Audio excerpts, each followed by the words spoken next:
Namaskar students, I am Varsha Gupta. Today we are discussing about demographic conditions. In previous video we already discussed about different types of conditions in pre-colonial periods.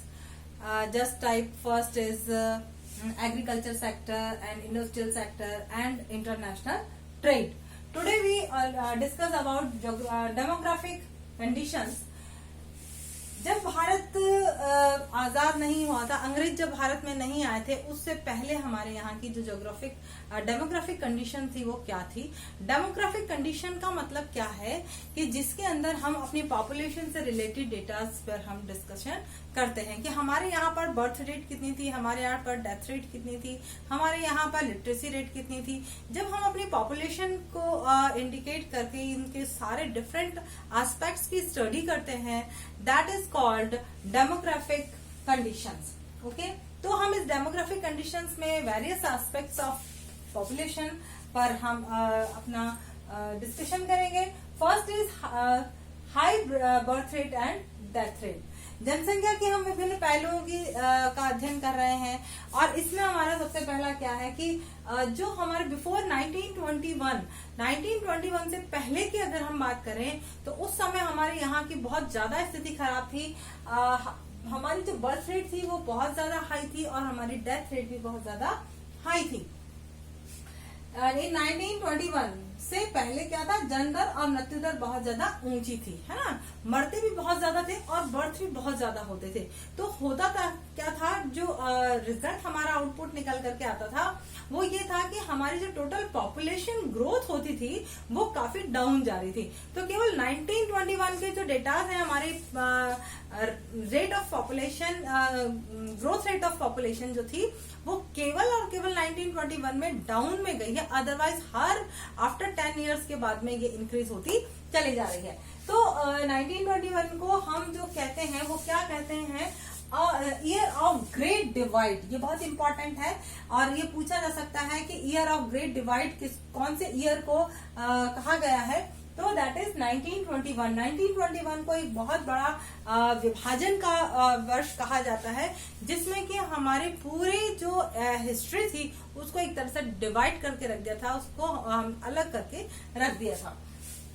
अब इसके अंदर क्या था कि जो हमारी population, जो हमारी ग्रोथ रेट है और डेथ रेट है, यानी बर्थ रेट और डेथ रेट है, ये भी अलग अलग इसमें स्टेजेस आई थी। जो फर्स्ट स्टेज हमारी होती है वो स्टेज कहलाती है जिसके अंदर हाई बर्थ रेट होती है और हाई डेथ रेट होती है। यानी बर्थ रेट भी हाई होती है और डेथ रेट भी, जन्म भी ज्यादा ले रहे हैं और मर भी ज्यादा रहे हैं। ये हमारी होती है पॉपुलेशन के अंदर फर्स्ट स्टेज, जो हमारी 1921 के अंदर थी। इसके बाद हमारी जो सेकेंड स्टेज आती है जिसके अंदर होता है हाई बर्थ रेट होती है। बर्थ रेट हाई होती है, बहुत लोग जन्म लेते हैं, लेकिन उसके साथ ही लो डेथ रेट हो जाती है कि डेथ पर हम कंट्रोल कर चुके होते हैं। लो डेथ रेट का मतलब क्या है कि हमारे यहाँ पर जो हेल्थ फैसिलिटी है, जो हमारे मेडिकल फैसिलिटी है, वो बहुत ज्यादा डेवलप हो जाती है, जिससे डेथ रेट को कंट्रोल कर किया जा सकता है। और इसी कारण से जो सेकंड स्टेज है वो वहां पर आ जाती है कि हाई बर्थ रेट होने के बाद भी डेथ रेट लो हो जाती है। और थर्ड स्टेज एक और आती है जिस पर हमने अभी यहाँ पर हम चर्चा नहीं कर रहे हैं, वो होती है जबकि डेथ रेट भी बर्थ रेट भी लो होती है और डेथ रेट भी लो होती है। ये बिल्कुल ऑप्टिमम कंडीशन होती है, बेस्ट कंडीशन होती है, क्योंकि इसमें हम पॉपुलेशन को अपने हिसाब से अपनी डिमांड के अकॉर्डिंग इंक्रीज कर रहे हैं। तो यहाँ पर लेकिन हमारा जो फर्स्ट हमारा स्टेज थी वो क्या थी कि जन्म दर और मृत्यु दर ऊंची थी, और उसके बाद जो सेकंड स्टेज हमारी आई उसके बाद में आई आफ्टर 10-20 इयर्स बाद, जब जन्म दर तो ऊंची रही लेकिन मृत्यु दर हमारी कम थी, क्योंकि हमारे जो हेल्थ इश्यूज थे, हमारी जो हेल्थ फैसिलिटीज थी वो बहुत ज्यादा बढ़ गई थी, स्वास्थ्य की जो सेवाएं थी वो बहुत ज्यादा इंक्रीज हो गई थी। नेक्स्ट हमारा पॉइंट, सेकेंड पॉइंट आता है लो लिटरेसी रेट। हमारे इस समय में 1921 के आसपास की जब हम बात करें तो लिटरेसी रेट का मतलब है जो साक्षरता दर थी वो बहुत ज्यादा कम थी। कितनी कम थी? केवल 16% लिटरेसी रेट थी। केवल 100 में से 16 लोग ही लिटरेट होते थे, पढ़े लिखे होते थे। पढ़े लिखे होने का मतलब भी ये था कि वो सिर्फ कुछ पढ़ना जानते थे। ये नहीं है कि वो बहुत ज्यादा एजुकेटेड होते थे, ऐसा नहीं था। वो लिखना पढ़ना जानते थे, उनमें केवल 16% थे, और हाईली एजुकेटेड तो और भी ज्यादा कम थे। Next point, female literacy rate. जो फीमेल लिटरेसी रेट थी, क्योंकि हमारे यहाँ जो फीमेल की कंडीशंस थी वो बहुत ज्यादा पुअर थी, तो इसलिए फीमेल जो लिटरेसी रेट थी यानी महिला साक्षरता दर मात्र 7% थी। हाई इन्फेंट मोर्टेलिटी रेट, जो शिशु मृत्यु दर थी, जो नवजात शिशु से जन्म लेते ही मृत्यु जिनकी हो जाया करती थी, तो नवजात शिशु मृत्यु दर बहुत ज्यादा ऊंची थी, यानी 218 पर 1000। ये आपको एक बात और मैं बच्चों में यहाँ पर बता दूं कि जो डेथ रेट है और बर्थ रेट है वो केवल थाउजेंड्स पर फाइंड आउट की जाती है। तो यहाँ पर हम मोर्टेलिटी रेट जो फाइंड आउट कर रहे हैं वो भी 1000 पर ही होगी। 218 पर 1000, यानी 1000 बच्चे अगर जन्म लेते हैं तो उसमें से 218 बच्चे तो जन्म लेते ही मर जाया करते थे, वो सरवाइव ही नहीं कर पाते थे। इसी तरह से क्यों नहीं कर पाते थे? Just cause of poor health facilities. Health facilities poor थी और प्रॉपर उनको जो बच्चे को प्रिकॉशंस रखने चाहिए जब उसके बर्थ होती है, जब उसका जन्म होता है, तो वो फैसिलिटी नहीं थी। इन्फेक्शन उसको हो जाया करता था और जिसके कारण उसकी मृत्यु हो जाया करती थी। तो ये हमारे हाई इन्फेंट मोर्टेलिटी रेट, नव शिशु मृत्यु दर बहुत ज्यादा थी। उसके बाद नेक्स्ट 4th पॉइंट और है कि पुअर हेल्थ फैसिलिटीज। जो हमारी हेल्थ फैसिलिटीज थी वो बहुत कम थी। हॉस्पिटल्स थे, डिस्पेंसरीज थी, और जो लोगों को टाइम पर उनको मेडिकल एड मिलनी चाहिए थी वो सारी फैसिलिटीज बहुत कम थी। लोगों को जो थे, ज्यादातर लोग अपने घरेलू चिकित्सा पर ज्यादा ध्यान रखते थे। उनका जो विश्वास था वो घरेलू चिकित्सा पर ज्यादा था। कोई भी बीमारी हो गई तो वो पहले अपने घर का ट्रीटमेंट करते थे या नीम हकीमों के पास जाया करते थे, जो कि उनको जड़ी बूटियों के द्वारा ही उनको ठीक कर दिया करते थे। और वो जड़ी बूटी वाले भी ऐसे नीम हकीम हुआ करते थे जिन्होंने अपने दादा परदादा से ही सीखा हुआ है, जिनके पास कोई ऑथेंटिक एजुकेशन का कोई उनके पास ऐसी डिग्री नहीं हुआ करती थी कि जहां उन्होंने इस तरह की एजुकेशन, जड़ी बूटियों संबंधी एजुकेशन भी ली है। तो वो सिर्फ एक अपना नॉलेज जो पीढ़ी दर पीढ़ी चला आता था उसी के बेसिस पर वो आगे का ट्रीटमेंट करते थे, लोगों को दवाइयां देते थे।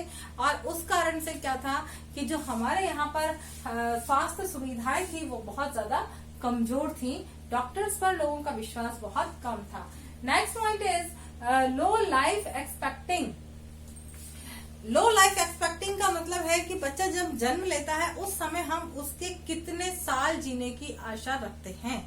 उस समय की जो पुअर हेल्थ फैसिलिटीज थी, इसीलिए बच्चे के जन्म के समय मात्र 32 इयर्स एक्सपेक्टिंग लाइफ थी हमारी, कि केवल व्यक्ति 32 इयर्स ही उसकी लाइफ, हालांकि जीते ज्यादा थे लेकिन वो तब जिएंगे जबकि उनको प्रॉपर वो फिजिकली फिट हो। अगर मान लीजिए कहीं कोई भी प्रॉब्लम क्रिएट हो जाती है, कोई बीमारी हो जाती है, तो वो उनकी जो रेट थी यानी कि जीवन जीने की जो आयु थी वो बहुत ही कम हो जाती थी, एज कम हो जाती थी।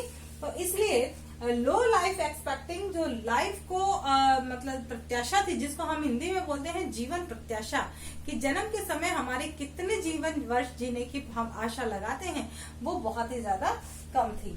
तो इसके बाद नेक्स्ट पॉइंट है हाई लेवल ऑफ पॉवर्टी। हमारी जो पॉवर्टी थी, गरीबी का जो स्तर था वो बहुत ज्यादा हाई था।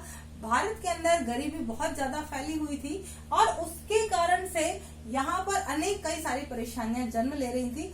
ये गरीबी का कारण यही था कि जहाँ कहीं भी हम प्रोडक्शन कर रहे थे, जहाँ कहीं भी हम उत्पादन कर रहे थे, उन सबकी तकनीकी स्तर बहुत ज्यादा कम था और जो टेक्नोलॉजी थी वो बहुत ज्यादा पुअर थी और व्यक्ति का जो उद्देश्य था वो केवल अपना ही पेट भरना हुआ करता था। बहुत ज्यादा बड़े पैमाने पर वो उत्पादन करने की नहीं सोचता था।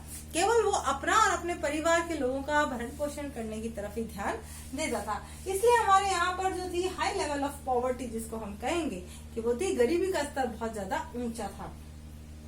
इसके बाद नेक्स्ट पॉइंट हमारा आता है ऑक्यूपेशनल स्ट्रक्चर।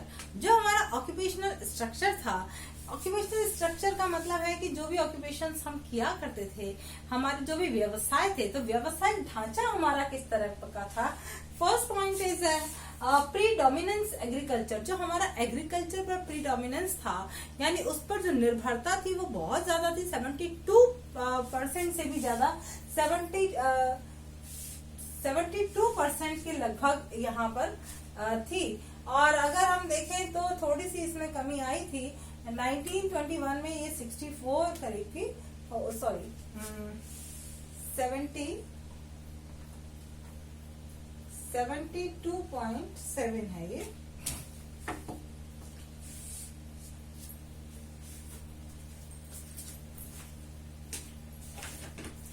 सेवेंटी 2.7 थी 1921 की। अगर हम बात करें तो इतनी ज्यादा पॉपुलेशन थी जो कि एग्रीकल्चर पर, कृषि पर निर्भर थी। तो और बाकी के लोग दूसरे व्यवसाय किया करते थे। तो ज्यादातर लोग जब एक ही क्षेत्र के अंदर हैं तो उसके कारण क्या होगा कि जब एक ही चीज का उत्पादन किए जा रहे हैं तो उसकी तो कॉस्ट कम होगी, उसकी कीमत कम हो जाएगी, और लोगों जो उत्पादकों को बेनिफिट मिलना चाहिए, प्रॉफिट मिलना चाहिए, वो नहीं मिल पाएगा। क्यों? क्योंकि उनको उनकी उचित कीमत नहीं मिल पा रही। उचित कीमत क्यों नहीं मिल पा रही? क्योंकि जितनी डिमांड है उससे ज्यादा सप्लाई हो रही है। तो यहाँ ये होने से अनियंत्रित विकास को बढ़ावा मिला, क्योंकि हम लोग जानते ही नहीं थे, और जो हमारा था ज्यादातर निर्भरता किस पर थी? एग्रीकल्चर पर थी। इसलिए अनबैलेंस ग्रोथ हमारे इंडिया के अंदर होने लगी। अनियंत्रित विकास, जो जैसे हमारे यहाँ जो फैसिलिटीज प्रोवाइड करानी चाहिए, हमारा बेसिक इंफ्रास्ट्रक्चर पर हमें ध्यान दिया जाना चाहिए था, आधारभूत सुविधाओं पर भी ज्यादा इन्वेस्टमेंट करना चाहिए था। इसके अलावा और कई इंडस्ट्रीज के अंदर भी प्रोडक्शन होना जरूरी था। लेकिन ज्यादातर लोग, सिंपल सा काम है, पीढ़ी दर पीढ़ी चली आ रही थी खेती, और एक ही खेती का हिस्सा जो लिमिटेड हुआ करता था, उसके अंदर पूरा का परिवार उसके अंदर झुक जाया करता था। फिर उनके बच्चे होते थे, वो भी उसी परिवार में लग जाया करते थे, उसी खेती के अंदर उत्पादन करते थे, और फिर उनके भी बच्चे होते थे, वो भी उसी खेती पे उत्पादन करते थे। तो परिणाम ये निकलता था कि एक छोटे से टुकड़े पर पॉपुलेशन की जो डिपेंडेंसी थी वो बहुत ज्यादा बढ़ गई, जो जनसंख्या की निर्भरता थी वो बहुत ज्यादा बढ़ती चली गई। तो ये था हमारा जब हमारी भारत के अंदर 1921 के आसपास का जो हमारा टाइम पीरियड था, उस समय भारत की अर्थव्यवस्था की स्थिति कैसे थी। स्टूडेंट्स, आज के लिए इतना ही। Thank you and have a nice day.